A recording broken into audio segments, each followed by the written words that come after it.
이재명의 마지막 밀명 한덕수를 제거하라 이 이야기입니다. 한덕수를 제거하라. 자, 제가 지금 말씀드렸다시피 제가 그 상황이면은 이 한덕수가 이재명에게는 눈의 가시가 되는 거죠. 눈의 가시. 이재명도 지금 속으로 정정건강하고 고민이 깊습니다. 자기가 뭐 집권을 하면은 모든 걸 다 털어내버리겠다고 뭐 범죄 혐의를 다 털어내버리겠다고 하지만 그게 말처럼 쉬운 게 아니죠. 그래서 결국은 어떤 제도적인 이 판단을 받아야 되는데 그걸 이제 우파가 많은 대부분보다는 이 좌파가 장악을 한 헌재로 가져가려고 하는데 헌재에서 이 2명 문용배, 이미선 대신 우파 2명이 들어가려는 그런 시도가 일어나니까 이재명은 이 전전긍긍하는 겁니다.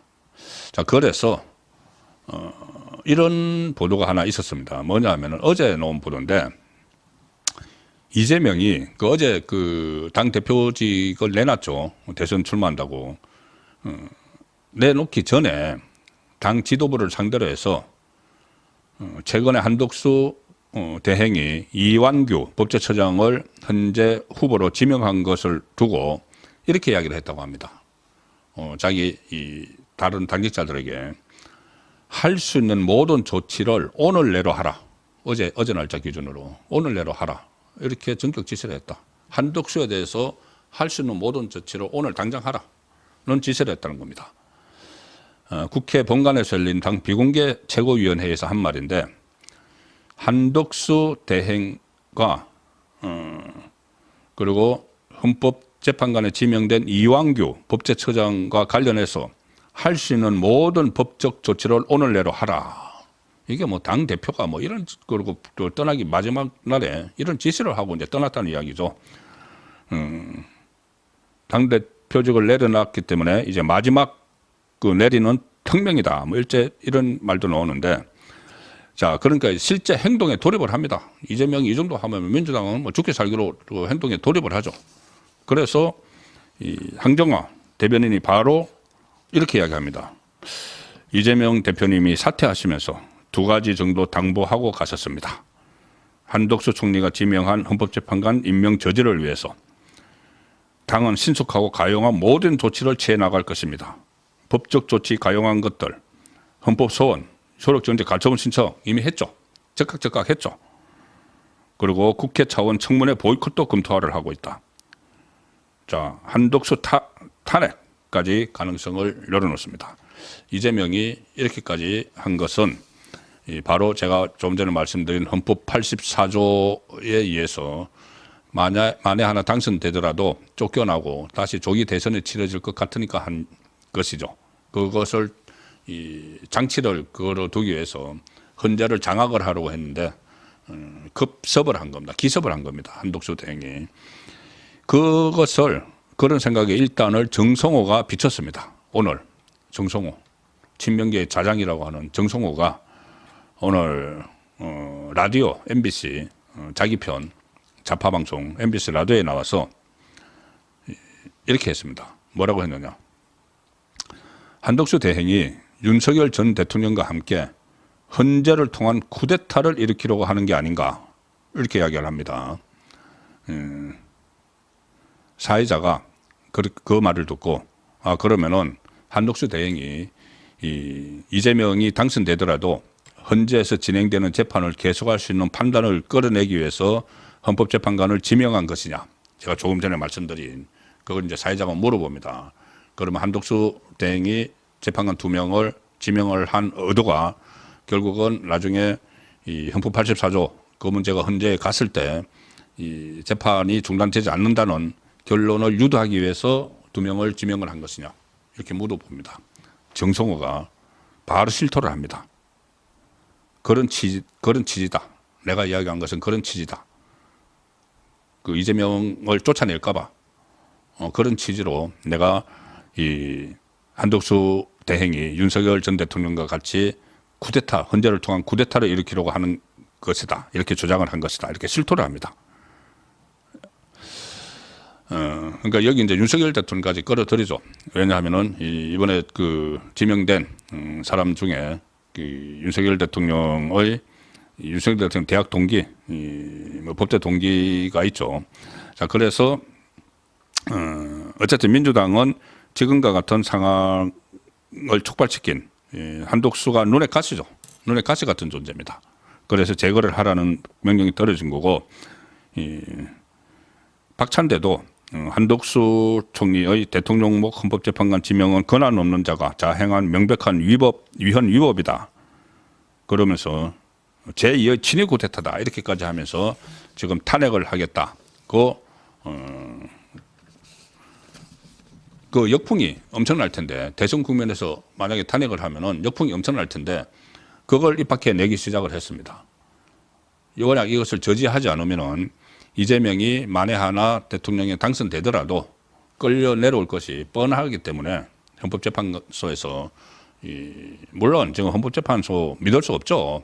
그 3명이 뭐 배신 이야기도 나오고 하는데, 그렇지만 어쨌든 지금 좌파 둘 대신 우파 둘이 들어가면은 그럴 가능성이 그 헌재가 재판이 중단되지 않는다는 결론을 내릴 가능성이 높기 때문에 지금 완전히 벌집을 쑤신 것처럼 이렇게 이야기를 하고 있는 겁니다.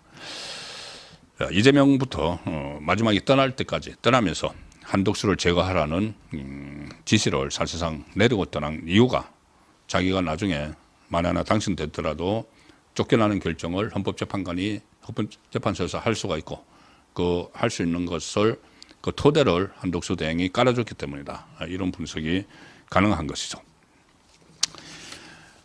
이재명은 지금 도대체 지금 무슨 대선 행보라고 오늘 시작을 했는데, 오늘 처음 나온 것이 이런 공약입니다. 제가 너무 어처구니 없어서 전해드렸는데, 오늘 이재명이 첫 번째 내놓은 공약이 호남에 10조 원 규모, 10조 원 규모의 AI 시범도시를 만들어주겠다. 호남에 광주 AI 시범도시 조성, 뭐 AI 시범도시 패키지 5가지 뭐 쭉쭉쭉쭉 있는데, 거기에 들어가는 돈이 10조 원인데 그걸 만들어 주겠다고 첫 번째 공약으로 검토하고 있다 알렸습니다. 호남에서 본인 지지율이 상당히 떨어져 있죠. 얼마 전에 이 재선거에서, 재보궐선거에서, 전남 담양군수 선거에서 조국당에도 져버렸죠. 그러니 본인이 호남에서 압도적인 지지를 받아야지 대통령이 당선될까 말까 하는데, 호남 민심이 멀어지니까 그거 챙기겠다고 10조 원 규모 AI 시범도시 만들어주겠다는 공약을 추진한다. 이게 이제 제일 처음에 나오는 겁니다.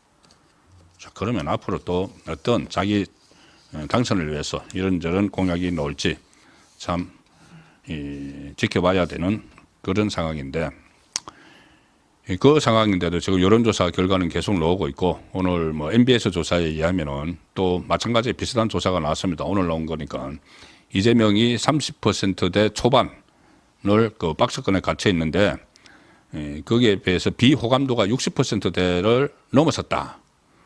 그리고 그래서 민주당 지지율도 지금 하락하기 시작했다. 자, 이런 분석도 지금 국민의힘에서 컨벤션 효과를 이제 잘만 내면은 상황을 좀 반전시킬 수도 있는 그런 이런저런 여론조사들이 나오고 있습니다. 마지막으로 이 소식도 전해드리겠습니다. 오늘 헌법재판소가 박성재 법무부 장관에 대한 탄핵안을 또 전원일치, 만장일치 기각을 했습니다. 30번의 탄핵을 해서 13건을 국회에서 통과시켜서 헌법재판소로 넘겼죠. 그중에서 지금 10개 결과가 나왔습니다. 10개 결과가 나왔는데 단 하나, 윤석열 대통령 단 하나 인용되고 나머지 9개 전부 기각됐습니다. 전부 기각됐습니다. 윤석열 대통령도 어처구니 없는 황당한 어떤 뭔가 석연치 않은 그렇게 인용이 됐죠. 나머지 9개는 다 기각. 그러면은 박성재 법무부 장관도 그렇고 직무 정지가 된 그 기간 119일인데 박성재 장관만 해도 이건 어디서 도대체 보상을 하고 누가 책임을 져야 되는 건지 어쨌든 이재명의 그 정치 횡포, 국회에서 폭거 이런 부분들은 그때 헌재도 지적을 했죠. 물론 뭐 모양 갖추기 위해서 지적을 했지만은 그 부분에 대해서 그것이 윤석열 대통령의 비상계엄령 선포의 이유 중에 가장 큰 거였는데 거기에 대한 책임은 아무도 지지 않고 본인들이 지지 않고 마치 모든 면죄부를 받은 것처럼 지금 의기양양한 상황입니다. 결국은 이 사법적으로 그 부분에 대해서 처벌을 하려고 하지 않으니까 이 국회 폭거에 대해서 결국은 유권자가 심판을 해야 되는 거죠. 그것이 바로 대선입니다. 조기 대선 이제 초반에 본격화됐고 국민의힘에서 여러 사람들이 나오고 있습니다. 뭐 한덕수 영입 성공할지 실패할지 또는 지금 국민의힘 안에서는 왜 외부 인사를 영입을 하러 가느냐, 우리도 자원이 많다 이렇게 말씀하시는 분들도 많고 어쨌든 가장 경쟁력이 강한 무엇보다도 이재명을 이길 수 있는 꺾을 수 있는 사람을 후보로 내세워야 되는 것이죠. 자, 그것을 위해서 여러분들도 많이 관심 가져주시고 저도 계속 소홀히 하지 않고 열심히 이 방안들을 찾아보도록 하겠습니다.